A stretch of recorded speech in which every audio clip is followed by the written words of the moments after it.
I wanted to throw myself a big 30th birthday bash. Over 100 people, friends, family, coworkers, DJ, music, you name it, I had it. And that was the time that I said, I think I'm ready now to talk about it and to finally tell people.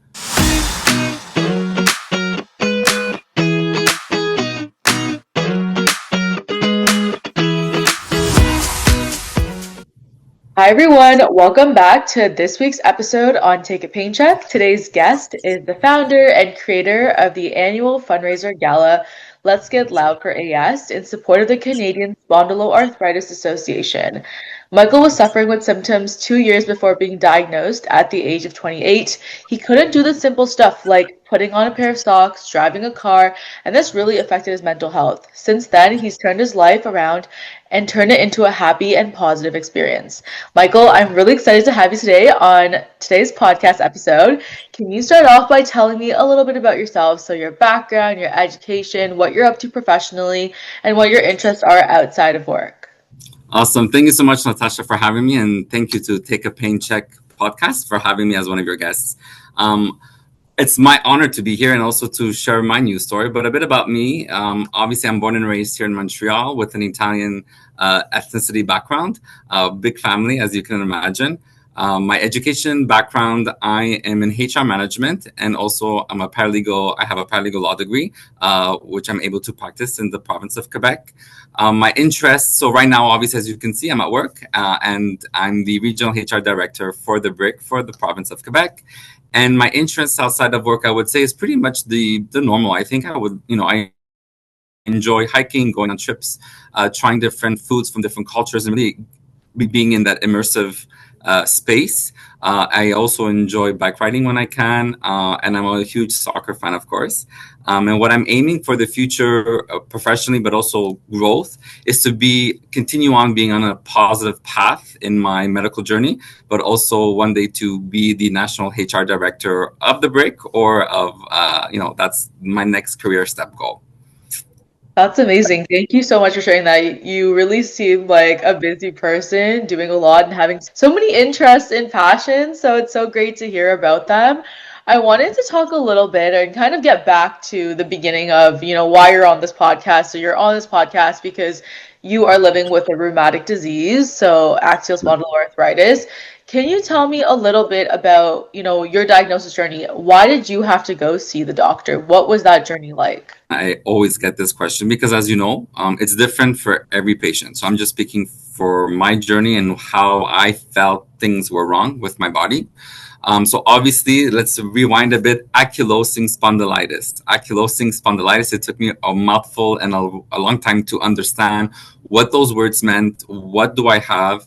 But prior to my proper diagnosis, a good 2.5 years, I was experiencing a lot of pain. So obviously, we are grateful for the doctors that we have, but at the end of the day, you're also your own doctor, and I felt something was wrong. It started with a lot of shooting pain in my vertebrae, my neck, my lower back. But it's not, I don't want to scare people. It's not normal back pain that, you're lifting too many weights or a moving day. No, this back pain felt, for me, the symptoms were a lot of sharp shooting electro shocks throughout my body, but consistently. I would say almost 24/7. Then I also noticed that my neck was slowly degrading in the sense that I had pain, I felt stiffness. But I would, just simply say, okay, it's a stiff neck. I pulled a muscle. Let's go to the chiropractor. Let's go to just do a massage therapy. And those at the time were temporary fixes.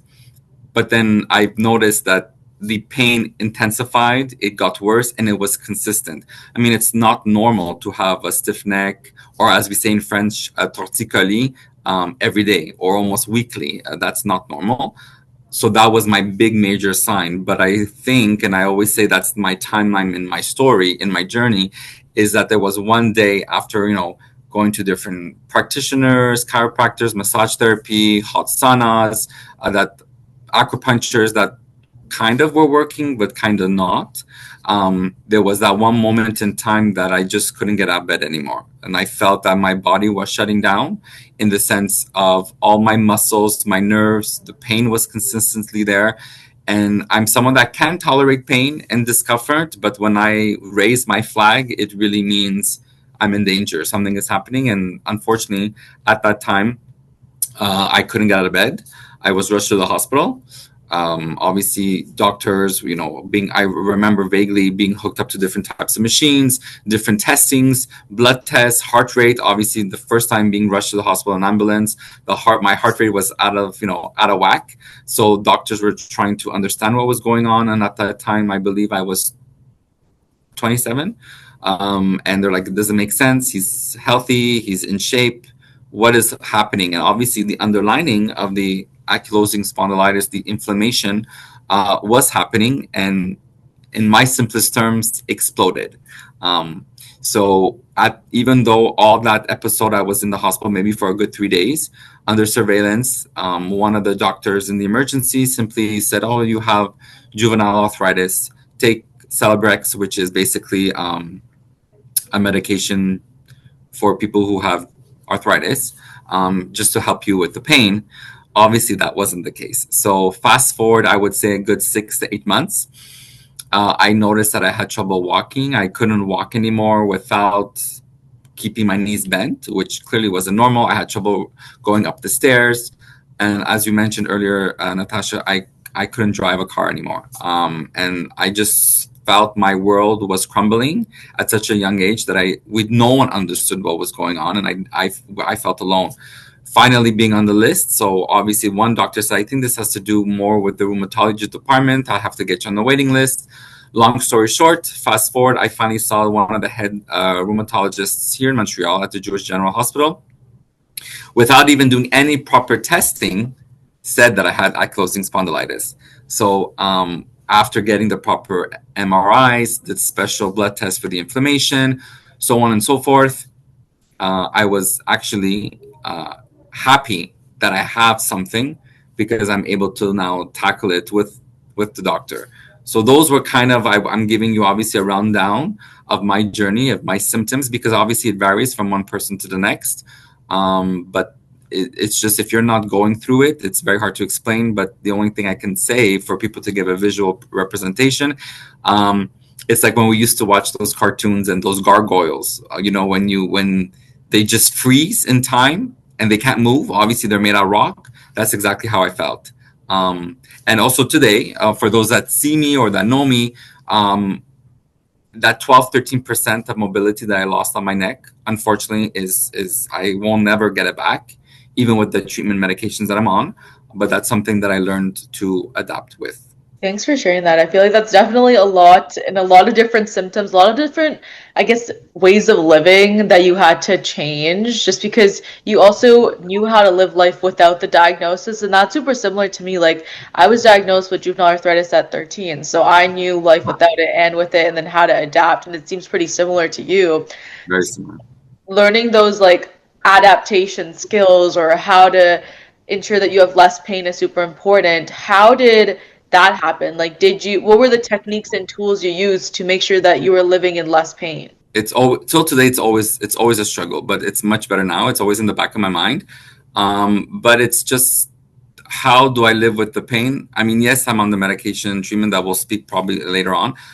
But the pain is always there and it's never going to go away. It's just more subdued. It's just something that it's less attacking and it's less for me. So the types of techniques and tools that I've tried to help, because I said I'm so young, I have a full life ahead of me. I need to find ways to just overcome it. And for example, I'll give one example. It's because of the mobility that I lost in my neck. Obviously, you can see me, and other people probably obviously will, but I can't turn fully my neck. So when I drive a car, I learned to adapt quickly, that to look at my blind spots, instead of just simply turning, I move my whole upper body while I'm driving. And it was a bit difficult at first because it looked a bit weird. And I'm very self-conscious of my surroundings and of my posture and my body and everything. But I said, this is the only way that I need to get back to driving and just find a new way. And I always tell myself, it's not the end of the world. Unfortunately, there's people with any other illnesses or diseases that are worse. So I need to make it work. And what works for me is by turning my upper body. There's also other adaptations. to have bigger mirrors and the special modifications to your car. For me personally, I didn't want to go down that route, but I knew that there was option two. I'm sure there's option three, but for me, that's my option one, and it's been working now in 7 years. So That's amazing. Exactly. Like I wanted to hear one of these examples, like how you adapted to now be able to drive like a little bit more comfortably for yourself. And same for me, figuring out strategies on how to, write without actually or like do any of my schoolwork. I feel like it's constantly adapting because I can't always use my hands as much as I want to without straining it or causing pain. So I'm still mhm. also trying to figure out those techniques. And like you said, it's like a lifelong thing. You constantly need to learn how to adapt and find those tools. And I feel like it definitely gets better. And we've both kind of said that. Yeah, absolutely. And I mean, there's always room to grow and to change. Also, the way we get older, life changes, different opportunities or different curveballs, and you need to. I like to say you need to roll with the punches and do what's best for you in your own body. So would you say your symptoms have gotten worse ever since you got diagnosed, or has it gotten better? Or what is that looking like for you? Well, for me, knock on wood and thank God, they've gotten better. I can't even fathom or say or speak, and sometimes I do get emotional because I don't see a future without the biomedical injections that I'm on every 2 weeks. And I wouldn't know where I would be today if I was not properly diagnosed, if I was not on a medical treatment plan. Would I be in a wheelchair? Would I be instead of only 12% of my neck that I lost the mobility? Would it be my entire spine? Would it be my lower lumbar? Would it be my legs? So these are things that I always think about. But then I said I'm fortunate enough that at a younger age I was diagnosed through prior to misdiagnoses and so on and so forth. So to answer your question simply, no, my symptoms have gotten better. They're stable. There's always days that, based on weather, stress, work, or whatever I do in my given day, that I do feel the pain a bit more than other days, which is normal because the medications are not here to cure AS. It's not here for it to go away. It's just there to help treat it, contain it, and not make the inflammation spread throughout the body, which fortunately for me, it's on the good positive way, in a positive path. When this whole thing was happening, you were getting your diagnosis, you obviously had a support system around you. So, Mhm. how did your family members react to your new diagnosis? How did your friends react to your new diagnosis? What was that like socially? So amazing question, and I have a story. So I was properly diagnosed with my fantastic rheumatologist, head of rheumatology, Dr. Echiziano, um, at the age of 28. I'm now soon to be 36. Um, the moment he said I was in the room after all my special MRIs, which is, for those who don't know, it's um, imaging in like a tunnel, so it looks like you're in a coffin, very closed in.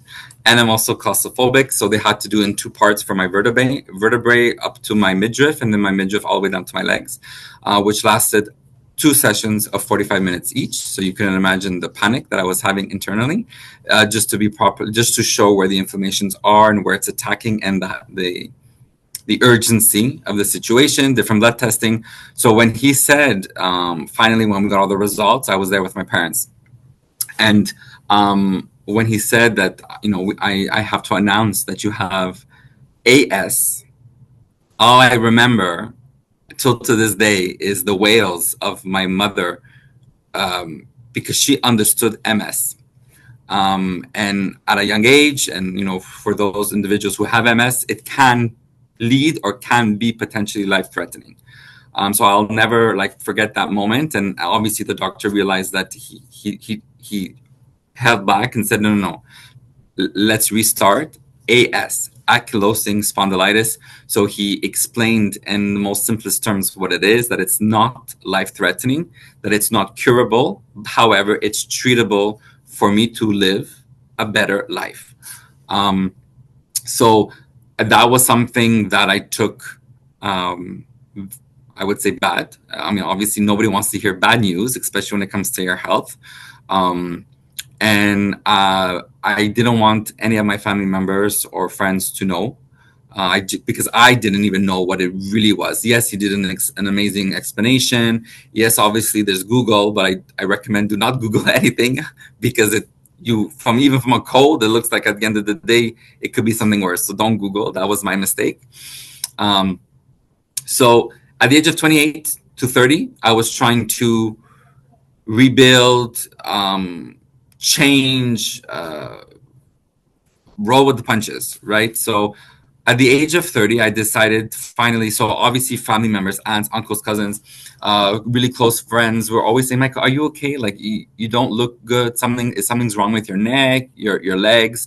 And then obviously, I took time off work at that time just to regroup, and I just didn't want to hear all the noises around me and always repeating, "Oh, it's a stiff neck," because that was my decision. I didn't want to talk about it, and I wasn't ready to talk about it until the age when I wanted, 30 years old. It was in 2019, the end, so in October.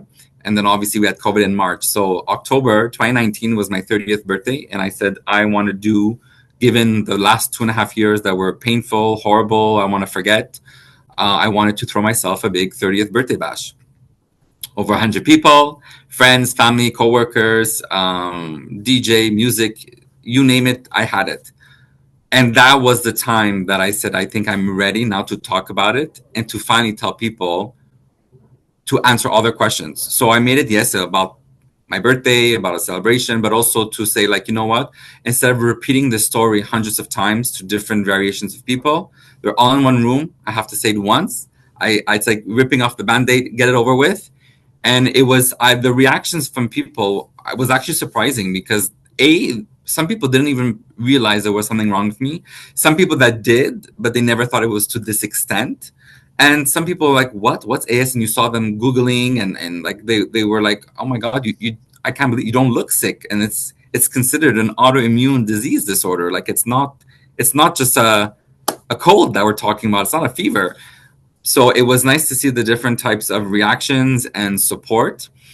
And it was a nice celebration with turning 30 and to a new chapter, because the old Michael I never forgot, but a lot of my lifestyle had to change, and a lot of things were stripped away from me because of the illness. Like I said, driving a car, or playing soccer, going swimming, going to the gym regularly, like things slowly disappeared, and I had to slowly regain and rebuild and restart on a slower pace. So that's a bit about my journey in the dynamics and how I told people. And I don't regret the decision of not telling them until I felt ready. And everyone has their moment of feeling ready. That's so interesting. Like just kind of saying it once and saying it so that everyone can hear and ask like whatever questions. Very interesting Yep. idea, and I feel like it was definitely effective. It seems like in your circumstances. I mean, I'd be scared to do something like that. So you're very like courageous and brave to be able to do something like that. That's amazing. And I'm glad you have such a supportive like family, and also just like everyone around you seems super supportive as well. I was wondering if you had any instances where people sort of had comments about your AS, anything like that, or any negative experiences. Yes. I mean, of course, I always say we live in a world that we all want world peace and everyone to get along, which obviously is far from the truth, right? But there has been incidents that when I said what I have, or I would get comments that I won't say scarred me, but they're always in the back of my mind. But you don't look sick.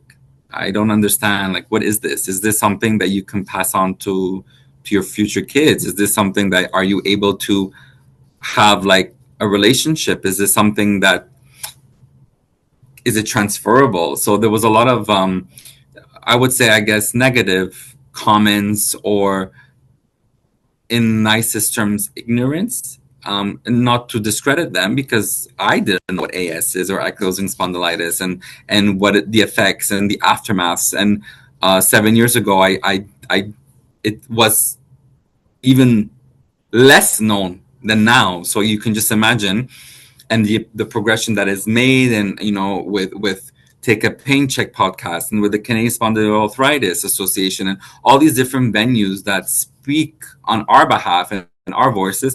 I feel like now probably I would not get those comments. but there was also, negative comments like, so does that make you handicapped now? So those are things that I just there to educate people, and sometimes you just you know brush off those comments, and they're not really valuable in my life. So Yeah, especially as you grow older, I think it's much easier to brush those off in a way because, you know who are the real ones, who are the people that are always going to be by your side, and that these things in the grand schemes of things don't really matter. But I think right. as I was growing up, I also got comments in elementary school or in high school, and those things really stuck with me. Like I could still remember. Not saying that when you're older it won't stick with you. It's just that I feel like you get more mature because you're used to kind of dealing with this disease, everything that comes with it, basically. I agree. I'm sorry that happened to you. Of course, at such a young age, it does, I think, affect you, the individual, more than someone at 28, 29, 30, and so on and so forth. But if you're strong enough and you have your willpower, I think you can conquer anything. And you'll always have those types of people that are going to do these, ignorant comments, or they think that are jokes to make you feel better, but in fact they're making situations worse. And then some people are like, wow, I never knew that this was actually really serious. Why didn't you tell us before? We could have helped. Which I appreciate that, but at the end of the day, you can't help. But that was just my decision to tell everybody all at once, have a little Q&A, and then it's like party time. I don't want to talk about it. And if they ask me privately, that's one thing. But then there was some people that told me I knew something was wrong. I just didn't feel comfortable asking you, and I knew one day you would come forward. So I mean, you'll never. That's what worked for me. Was it the right thing? Was it the wrong thing? I don't know. But now, fast forward, we're almost 5 years after that day, and here we are today. Exactly. And you've also created a really big platform, which we're going to talk about and just kind of advocating. I want to talk a little bit about being a man and advocating on social media or presenting at conferences or going out and talking about your illness. Because I find oftentimes, we see a lot of women that are primarily on social media advocating, talking about their illness. Can you talk a little bit about that and why you might think that, there might be some biases or stigma, or it might be difficult to do this? And if you ever had doubts about kind of talking about your illness? I took a lot of willpower for me to share my story with strangers or with other patients, or being, in big groups of people. Um, Luckily enough for me, in my role in HR at the law firm, going to court with lawyers, I've always had a public forum to speak. So public speaking and speaking in big, large groups of people doesn't scare me. Of course, I can get nervous here and there, and maybe stumble on a few words, but I think that actually helped me to say I need to do this, because if I don't do it, I haven't seen anything really, any patient who has AS be able to stand and speak and share their voice and share their story. Because, like I always said, if I can help one person or hundreds, for me, it's that gratification, right? So, yes, I was a bit nervous and scared to really be vocal, share my story. So, once I knew subliminally that when I was saying that on my 30th, I said, I feel like something is positive is gonna happen.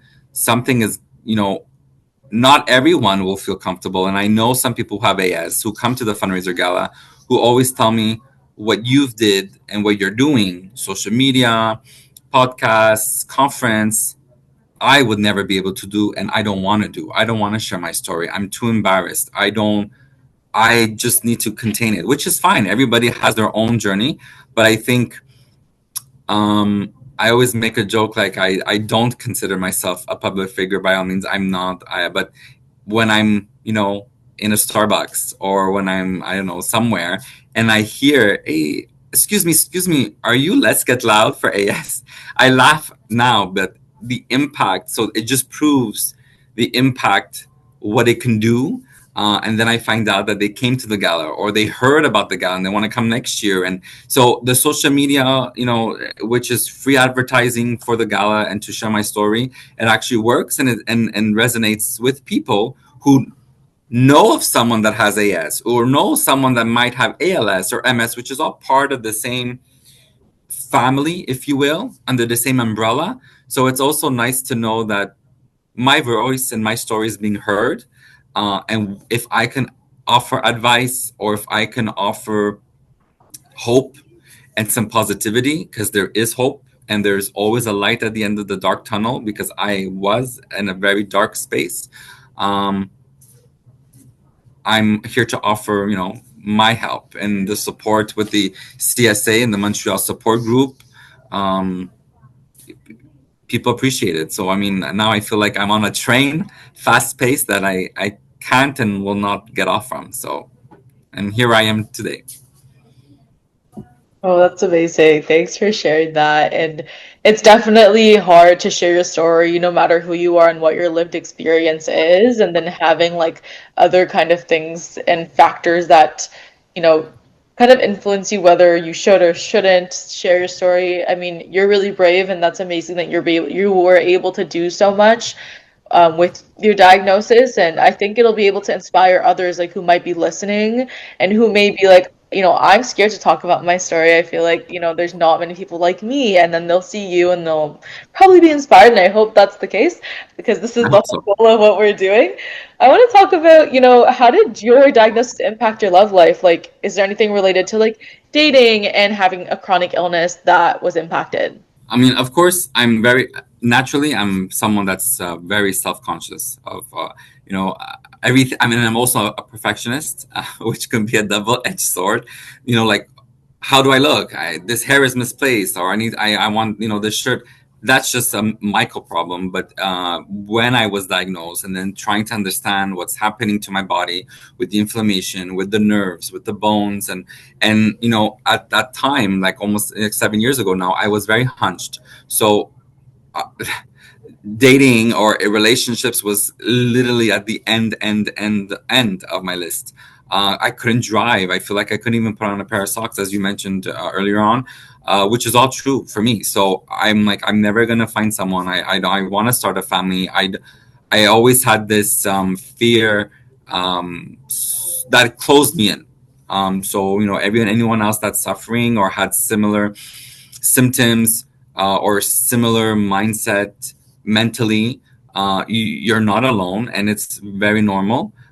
Because only I would say in the last 2 years that I felt really comfortable in my own skin, who I am as a person, with the diagnosis, with the treatments. Because at the end of the day, for my journey, I have to inject myself every 2 weeks. So it's something that's not fun, and I don't look forward to it. But it's who I am, and I have to do this for now, for life. So it did impact me, because I said, who would want to be with someone that when they hear an autoimmune disease that barely you can even pronounce, let alone spell, they're like, oh, like, you're damaged goods. Like, what is this? Is this life threat? So there's a lot of insecurities and a lot of questions that's I don't know answers to, and it's something that more in the past than now was very apparent in how I would stand. Um, it just prevented me from really living my full late 20s, I would say, compared to someone that's normal and healthy. So it did impact me. Um, but I mean, it doesn't, AS does not define who Michael Santillo is, and it shouldn't impact anyone's life. But the reality is, I'm very transparent. It does, and it can take over you, and it can take over your life. It can take over your thoughts and your mental health and your dating and love life and work, and it does. But I slowly, like I said, in the last 2.5 years, I'm very confident. But there's always a little voice in my head that, oh, your shoulders, oh, you're slouching. And I always, when I take pictures or at a function or at a wedding, I still doubt myself, and that's something that I'm working on, because I always know what I have, and I just wish that I can bend down and touch my toes normally, which I can't till today. Or I don't wanna drive my car by, moving my entire upper body. But the harsh reality is you have no choice. So those are little things that I wish, like, I don't want to do anymore. I don't want to continue injecting myself. I just want to live life normally, quote unquote, whatever normal is for someone. But that's my new normal, and I have to learn to live with it. Thanks for sharing that with me. I want to talk about Let's Get Loud for AS because we've been kind of giving like tiny information here and there throughout the episode, and I think that's really an amazing initiative. So, can you tell us a little bit about, what is Let's Get It Loud for AS? Why did you choose that as the name? What's the Mhm. inspiration behind it? Awesome. I'm so excited. So every time I hear Let's Get Loud for AS, it always puts such a beautiful smile on my face. So this is our third year. So we're 3 years that I created Let's Get Loud for AS in support of the Canadian Spondyloarthritis Association. So this, just to give you a little bit of backstory, um, in the fall of 2022, if my memory serves me right. We were having a family supper, and we always said, we were at the table, and I have two brothers. We always play fight, and as siblings do. And I said, you know what? I said, now that I'm okay and I'm stable, the medications are working. We always go to amazing fundraisers for breast cancer, for the for the Heart and Stroke Foundation, so on and so forth. So I said, why don't we just do a fundraiser for me, in the sense of not in for Michael Santillo, but for people with AS, AXPA, because there's nothing out there, not in Montreal anyway. So I'm like, why don't we just create a fundraiser gala annually for people to raise awareness, research, and vital funds in support of the CSA, so that I can help patients that can't work, that cannot get the medication, that can't afford the medication, or to basically be properly diagnosed faster and quicker with the researches and the special MRI machinery in our hospitals. So my brother says, perfect. I challenge you. Let's do this, and I'm going to support you, and I'll be part of the committee, and everybody was on board. And then I'm like, whoa, whoa, whoa, whoa, in my head, what am I going to do? This is a big undertaking. Fortunately, I'm in the community, in the Italian community, huge reception halls. I know owners too, DJ. So all the people, all my vendors, I knew them through business or through just mutual friends and family friends. So all that aspect was just easy for me to get it all together. And then I had to do obviously a corporate proposal with the CSA if they were going to approve me as a third party on their behalf to raise funds for the AS AXPA community. Then I said, now I have to create a name. So obviously, Let's Get Loud for AS has two meanings. Obviously, I want us to get loud about AS, about what the disease is, who are these patients, what does it impact.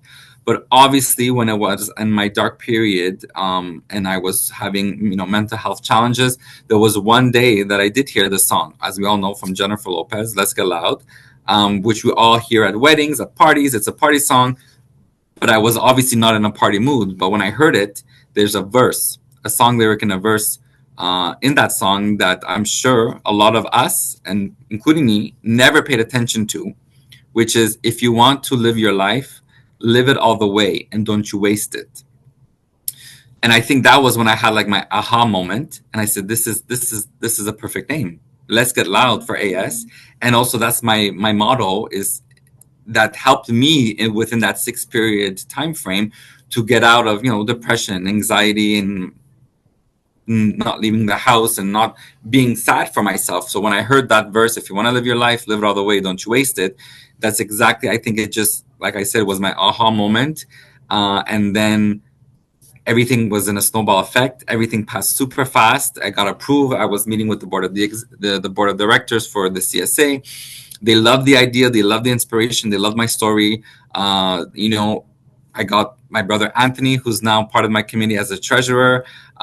My aunt Manon, who is my VP of Let's Get Loud. My parents who are behind the scenes getting us amazing corporate sponsorships, because the whole point, my target audience for CSA, of course, is us, the patients.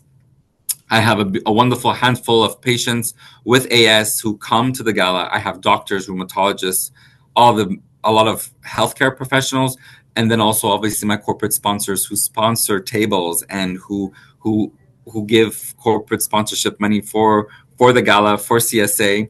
And just in 3 years, the last one was May 3rd. The fourth one is going to be May 2nd, which every year the gala happens on the first Saturday of May, which is International AS Day.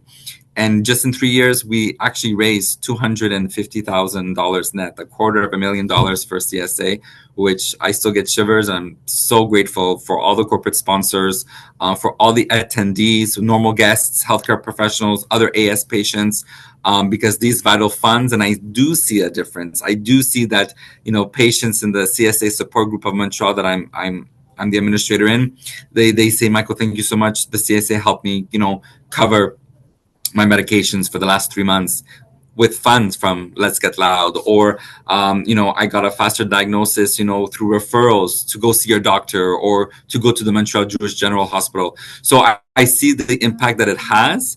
And every year, we get super excited to do the fundraiser, and I'm so excited for May 2nd. We still don't know our theme yet, but we're gonna start planning. It's a good 6 month process to put everything together, which is DJ, open bar, international stations, a 3-course meal, amazing raffle prizes, all donated, and every guest coming leaves with a gift bag. Because that was my idea. I want all my guests to, not only as a thank you for coming and supporting and donating and buying raffle tickets, but every person leaves with like a gift bag. So as if you're going to the Oscars and everyone gets a swag bag, well, everyone gets a wonderful gift bag as a way of a thank you. And we set the bar high. Like the first year we raised $48,000 net. The second year, $72,000 net. And this year, 2 months ago, $125,000 net for the CSA. So the sky's the limit. And it's also a nice, fun party, right? It's like a big wedding, but every year at zero costs. And that's the challenge. So That's so great. And I mean, one day I definitely want to come and attend. I think it'll be so amazing to see what this amazing gala is all about. I feel like we've seen the news segment and the videos and the pictures. And it's just amazing that how you could like come together and create such a big event that people like so much, and the fundraising you can do to create such a big impact. So is this something that you plan on continuing to do for a really long time? Like, what are the next steps moving forward? Like, do you have any like goals on expanding? Yeah, what's the plan? well, obviously, I want the word out, and obviously, I want to help the CSA as much as I can. And I know that Brenda, the executive director of CSA, will love to do something similar as a fundraiser gala in every province. So at least the 3 major metropolitan provinces: Montreal, Toronto, Vancouver. Um, I'm here to help, lend a hand.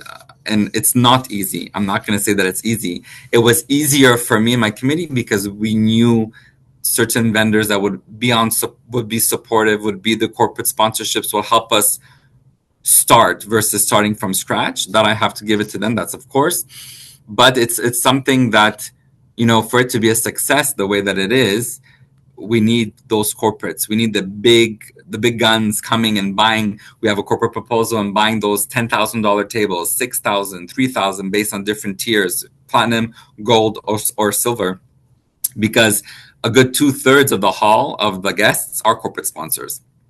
1/3 is all the doctors, the healthcare professionals, friends and family, patients. But I mean, it's a whole night of fun, of everything donated. And I always say that, I always thank my LGL family, whether it be the corporate sponsors, whether it be the guests, whether it be people donating the gifts. We have big exclusive prizes from, just to name a few. We had once Jennifer Lopez tickets in the first year when she came to Montreal. That goes with the theme. We had a 2 and a 3 carat diamond stone, a tennis bracelet, men's watches.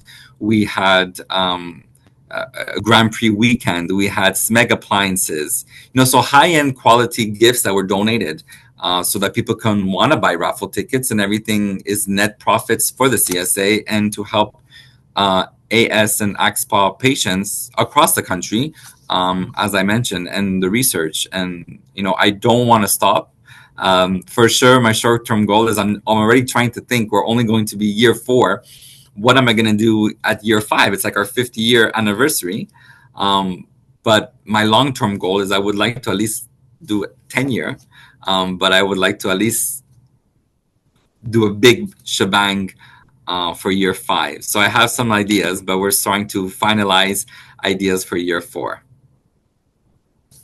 Great. I'm looking to seeing what it's going to be all about. And yeah, I think definitely like the year 5, the year 10, those are great milestones, especially because you've been working so hard to get this all started. So for any young patient that is kind of looking to find support or be involved in any sort of way or get or come to your gala, like how can they be involved in the work that you do? I mean, I would obviously refer them to the CSA's website. Just a simple Google Canadian Spondylitis Association.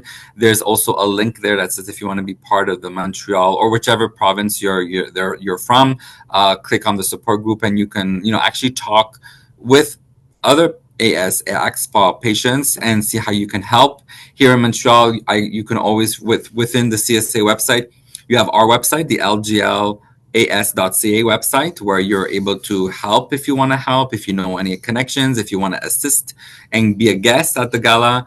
The more the merrier. And obviously, my goal is to get a lot more patients who have AS to come to the gala, not only to come out of their comfort zone, but also to interact with others who have AS, who are very progressed in the disease, who are early diagnosed, but at least you're all in one room. It's a safe space. You have fun.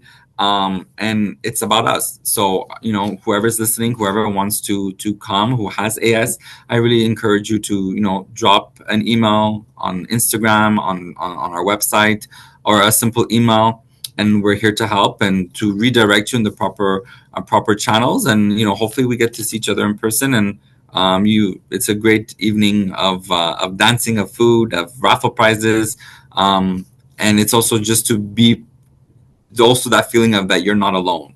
So I know I always have a good 2 to 4 tables of AS patients, and every year they want to be there. And a lot of them, some of them don't work, but they're gonna because they just can't. But they, save their energy and their mobility to come on the gala because they see it's such an impact and it has helped them personally as well. So they want to say like a thank you to show up. So to me, that's very touching and humbling, and I encourage anyone else to do so. So we're gonna jump to a segment called Then versus Now. So I'm gonna describe some scenarios and you will kind of share how you handled it when you were initially diagnosed and like now as you're growing older and you've also kind of had experience with this disease, how would you handle it now? So I want to start off with the morning routine, waking up in the morning, having the disease in the past versus now. How did you handle the situation? So before being diagnosed, waking up in the morning was really a struggle. And it's something that we all take for granted, which I actually took for granted. Waking up in the morning, getting ready, showering, getting ready, dressed, going to work. It actually took me longer. And without being diagnosed, not knowing it, just all the stiffness, the pain, just I didn't want to get out of bed anymore. And I was just fed up after the diagnosis, and with the medications. I'm happy to say I feel quote unquote normal. I wake up like I used to. There's always a 10%, like I said, but there's a big difference. So now I don't even think twice. Sometimes I forget I have AS and I just let's go and pick up 50 pounds. I forget, which is a good thing. But that's I can see a big difference just by waking up in the morning. What about how you explained your symptoms to people, like in the past versus now? In the past, as I mentioned, I would brush it off. I didn't really had the passion or the I'm trying to remember the word in English, but I didn't have the intention of explaining. I didn't want to. I didn't. I felt like what I always used to say, Google it, or I would actually Google it on my phone and just show them the screen, and they're like, "What?" Like now, and I do have to give a nod to uh, my parents, to my aunt Manon, and to Anthony, my brother, to that pushed me for Let's Get Loud for AS, because I think that also helped me explain my symptoms, share my story, my experiences much better than how I was prior, properly being diagnosed. Now I feel like it's a duty. I have to. If someone asks me, I'm not going to brush it off. I'm not going to just show them a Google screen. I'm going to talk about me and my journey and my experiences, my medication. And I always ended on a positive note with Let's Get Loud. So that did help me to talk about it much more and to help educate, because it's all about education. It's not as if it's a disease that's been around for hundreds and hundreds of years like cancer, right? So it's something that's still relatively new, and maybe around, I don't know, 20, 30 years. And it's, to me, that's new in the medical world. So I'm happy to always talk about it now. What about the word autoimmune disease? Like, what did that mean to you before versus now? So I never liked the word disease, in all honesty.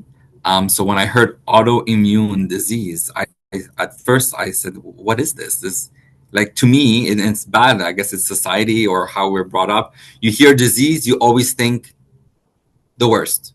It's the end, which is not the case. And I had to properly understand and come to terms what an autoimmune disease is, what are biological injection medications. Usually, when you hear the word autoimmune, the biological medications come together, like I call them a pair. Usually, that's how it works. Um, but yeah, it did scare me. I'm not gonna lie; it was something that was bigger than me. Now I call it autoimmune disease disorder. I call it a condition. I call it AS. So like now, I don't poke fun, but I pour in some positivity because I don't have to use the word autoimmune disease.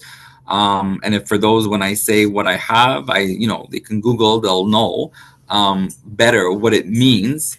But it's also a challenge because some people, even Google sometimes doesn't give you a straightforward answer what it really means to have an autoimmune disease, meaning that it's something internally that's affecting, that not necessarily showcases is on the outside. Um, but that's my 2 cents on those two words. But I also think some people think, oh, it's contagious or something like that. Like people can have misconceptions on what this is or autoimmune, like your immune system's attacking itself, which is like, okay, that's true. But then the disease aspect of it, like people freak Correct. out. And I think it's just like the stigma that comes with the word. And so even saying like condition or finding alternative words helps a lot of people feel much better. And then in terms of like identity, how did you see yourself in the past versus now? Like just kind of self-identity, confidence. I would have to say prior to being diagnosed or prior to having any symptoms, I was very confident to a point that sometimes maybe too confident or too pompous. Um, and I believe everything happens for a reason. So now I feel like, yeah, I'm very confident. I'm in my own skin and knowing what has happened and what I went through, and but I have more of a humbling aspect. So I don't consider myself pompous anymore because I know the Michael before and I know the Michael now, and a lot of things that were taken away from me because of the autoimmune disease just really made me put things into perspective. That from one day to the next, you can be perfect, and then you can hit rock bottom. So I experienced both sides very quick, um, and the way I identify myself, and sometimes, and that's how I used to cope with it. I would joke about myself, and I would say, "Oh, for example, no, I can't help you in the house, or I can't help, move this fridge or whatnot. I'm handicapped. I can't." And that was something that I would say just to help me understand my identity and my reality. In all honesty, um, because and I don't like the word handicap, so I say incapable or handy incapable, because people, that stigma that is when someone says they're handicapped, you always think the wheelchair with the logo, and you don't have to be in a wheelchair to be handicapped, right? So that's how I identify myself, that I feel like I'll do the best that I can. Now I know my limits, I know my body's limits, I know my mind limits, and everyone around me adapts. So it's funny that when something big triggers an individual and your surroundings adapt on their own. So it was just a weird but good transition. And lastly, what about socializing and going out with friends and family? So obviously, prior to diagnosis and prior to symptoms, I was everywhere and anywhere. with no problem. Um, then when I was diagnosed, I would say the first 2 years, obviously that period that we discussed earlier in the podcast that I didn't want people to know. I don't want to talk about it. And I was still in pain. We were trying to figure out the right recipe for the medication treatment. So trying this medication, this drug, this infusion, this injection. I was all over the place and I didn't want to socialize. I didn't want to go anywhere. I barely was on active on social media. I really kept to myself. But then since being stabilized with the medical treatments and from the 30th birthday, it's just a scenario until now. I mean, I'm someone, if you see my social media, I always want to be out. I always want to go to parties and really not rewind where I was for those 2 years, not socializing. So any party, any supper, any outing, I'm there. Unless obviously it includes hiking and things that I know I can't do at its full potential, but it doesn't mean I'm not going to go. Of course, I'm going to go. It's just that now I know, and my surrounding people who know me know that I'll be coming, but I can do maybe X, Y, Z or to the full potential. But I mean, I'm grateful and I'm happy that I live a normal life, and my life is back on track. Thank you so much, Michael, for joining me on today's podcast episode. We got to know a little bit about you and your diagnosis with ankylosing spondylitis or axial spondyloarthritis, and how you've used your experience to create the initiative Let's Get Loud for AS. So everyone make sure to like, comment, and subscribe and share this episode. I will also link all of Michael's social medias below, the Canadian Spondyloarthritis Association's information below, as well as the Let's Get Loud for Arthritis page so everyone can check it out. And I'll see everyone next time on Take a Pain Check. Thank you so much, Michael. Thank you so much, Natasha.